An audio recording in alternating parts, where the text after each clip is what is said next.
Halo, kali ini saya akan sharing bagaimana menggunakan kalkulator saintifik untuk mencari persamaan linier pada kasus regresi ya.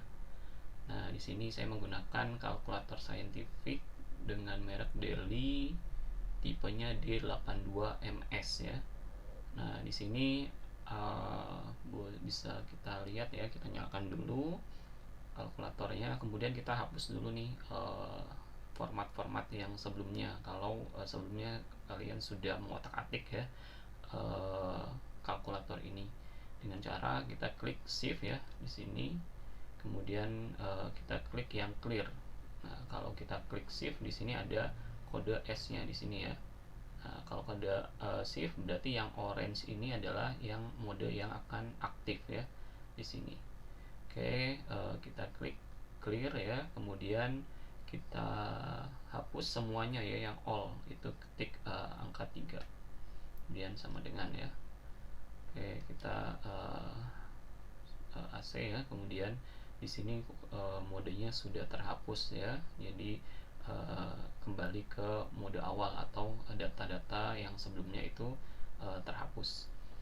Nah, sekarang kita akan menggunakan bagaimana menghitung regresi tadi dengan persamaan linier ya, persamaan linier untuk regresi.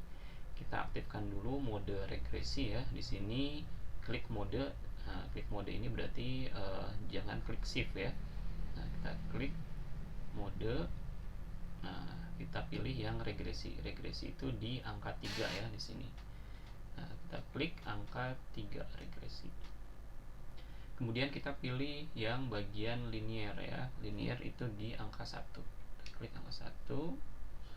Oke, nah di sini sudah aktif mode regresinya. Nah, di sini bisa dilihat ya mode regresi atau reg di situ ya.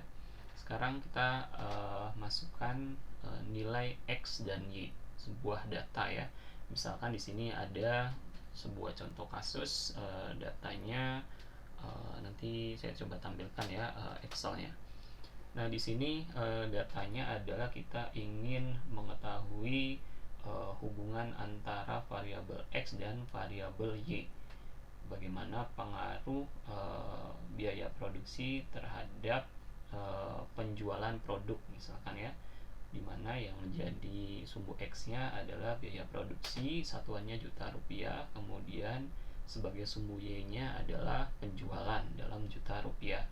Ada 5 data nanti ya. Untuk X itu datanya 3 juta, 5 juta, 7, 9, dan 11 juta. Kemudian untuk sumbu Y-nya juga ada 5, ada 8 juta, 10 juta, 12, 15, dan 18 juta satuannya ya. Nah, sekarang kita masukkan ya, masukkan data yang pertama X1, Y1. Nah, untuk memasukkannya ini kan sudah mode regresi ya, mode regresi linier tadi. Data yang pertama adalah 3 dan 8 ya. Kita klik angka 3. Kemudian ini adalah data X1-nya. Untuk memisahkan data Y-nya kita klik koma di sini ya. Nah, koma, kemudian kita masukkan data Y1-nya yaitu 8 ya. 3, dan 8. Kemudian kita save untuk itu adalah rangkaian M1 data yang pertama dengan klik M+ ini. Nah, itu adalah data yang pertama. Kemudian data yang kedua adalah 5 dan 10. Kita ketik 5, kemudian koma, Y2 nya adalah 10. Kemudian klik lagi M+, kemudian data yang ketiga adalah 7 dan 12. 7, kemudian Y nya adalah 12. M+ lagi, kemudian 9 dan 15 ya. 9,15. Nah, ini M+ lagi, kemudian ada 11 dan 18 ya. M+. Jadi di sini datanya ada 5 ya, ada 5 buah n yang sama dengan 5. Nah, sekarang kita ingin mengetahui nilai dari A plus A dan B-nya ya. Persamaan secara umumnya untuk yang linier ya sama dengan A plus BX. Nah, kita yang pertama ingin mengetahui nilai dari A-nya terlebih dahulu dengan cara mengklik Shift ya, kemudian SVAR. Nah, di sini kemudian yang ingin kita cari adalah nilai AB, A dan B. Di sini masih ada tanda panah ya ke kanan, kita klik tanda panah ke kanannya ya. Nah, di sini ada A, B, dan R. Ini kita akan cari tahu. Yang pertama adalah nilai A atau nilai intercept ya, atau konstantanya. Kita klik A itu angka 1 ya. A1, jadi terus sama dengan ya. Nah, di sini adalah nilainya. Nilai A-nya adalah 3,85 ya. Itu yang pertama. Nilai A-nya. Kemudian kita ingin mencari nilai slope-nya. Nilai slope-nya adalah B tadi ya, karena persamaannya Y sama dengan A plus BX. Nah, kita klik lagi, Shift, SVAR lagi. Kita cari nilai B. B itu 2 ya, kemudian sama dengan. Nah, nilai B-nya adalah 1,25 atau nilai slope-nya adalah 1,25 ya. Jadi kita dapatkan persamaannya tadi ya, Y sama dengan A plus BX. Y berarti Y sama dengan A-nya tadi 3,85 plus B-nya adalah 1,25X.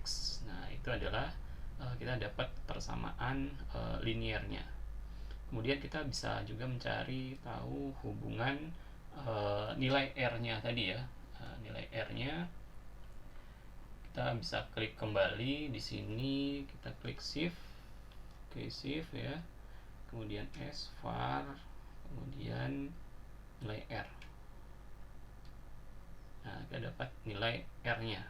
Nilai R-nya adalah 0,994. Nah, nilai R ini adalah artinya dia adalah koefisien korelasi ya. Koefisien korelasi yaitu nilai yang dipergunakan untuk mengukur derajat keeratan hubungan antara dua variabel tadi ya, X dan Y, atau mengukur kuat tidaknya hubungan antara variabel X dan Y. Nah, tadi untuk koefisien korelasi ini nilainya dari -1 sampai 1. Kalau dia negatif, berarti hubungannya terbalik ya, berbanding terbalik. Kalau hubungannya tadi positif, berarti hubungannya searah gitu ya. Nah, itu nilainya bisa dari -1 sampai 1. Nah, di sini adalah nilainya 0,99 ya. Berarti makin mendekati ke arah 1, makin tinggi gitu ya. Nah, di sini nilainya adalah 0,994. Nah, jadi itu berarti dia nilainya positif gitu ya. Nah, nilainya positif. Nanti ada R square atau R kuadrat, itu namanya koefisien determinasi. Nah, koefisien determinasi ini jadi nilai R-nya tadi tinggal kita kuadratkan ya. Tinggal kita kuadratkan, jadi itu adalah nilai dari koefisien determinasi, yang artinya penyebab perubahan pada variabel Y yang datang dari variabel X, yaitu sebesar nanti dia sampai 1 ya, dari 0 sampai 1, jadi sampai 100% ya. Jadi tinggal 0,994 dikuadratkan. Nah, itu nilai R square atau koefisien determinasi. Mungkin itu yang bisa saya sampaikan untuk mencari tahu nilai A dan B gitu pada persamaan linear untuk kasus regresi. Semoga bermanfaat. Terima kasih banyak. Saya tutup.